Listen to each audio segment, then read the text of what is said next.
பாட்டிக்கு பாய் சொல்லு. பை. அம்மா நான் ஆஃபீஸ் கிளம்புறேன். நல்லா சாப்பிட்டு ரெஸ்ட் எடுங்க. சாயந்தரம் பார்க்கலாம். என்ன நீங்க எல்லாரும் ஸ்கூலுக்கு வேலைக்குன்னு போயிடுறீங்க. அப்பா இருந்த வரைக்கும் எனக்கு எதுவுமே தெரிஞ்சு வரல. அப்பா இல்லாம தனிமையா இருக்கிறது எனக்கு ரொம்ப கஷ்டமா இருக்கு. சர்க்கரை வேணும். உப்பா இது? ஐயோ, ஏன் அப்படி மறதியா இருக்கோ தெரியல.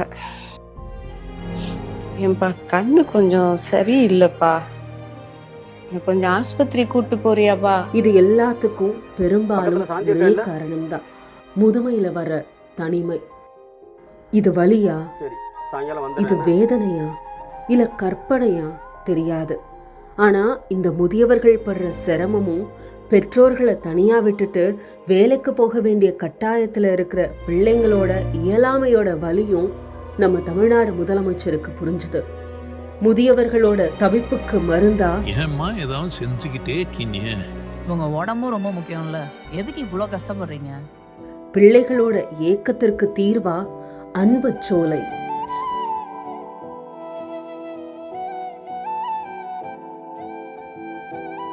பகல் நேர முதியோர் பராமரிப்பு மையங்களை நமக்கு தந்திருக்காங்க நம்ம முதலமைச்சர்.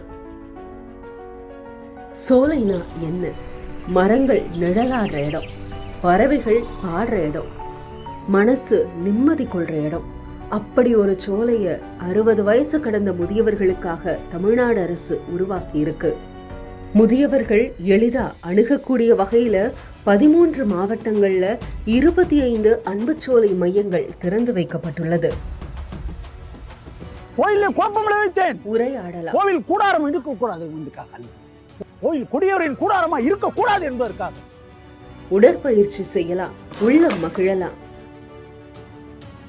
மாலையில வீட்டுக்கு திரும்பி குடும்பத்தோட இரவை கழிக்கும் விதமா முன்னெடுக்கப்பட்டுள்ள இந்த அன்புச்சோலை நாட்டிற்கே முன்மாதிரி. இது விடுதி அல்ல, இது அன்பின் பாலம். வீட்டுக்கும் உலகத்துக்கும் இடையில பாலம். ஆதரவற்ற குழந்தைகளுக்காக அன்புக்கரங்கள் திட்டம் மூலமா அன்புக்கரங்கள் நீட்டிய முதலமைச்சர் முதியவர்களுக்காக அன்புச்சோலையின தந்திருக்காங்க.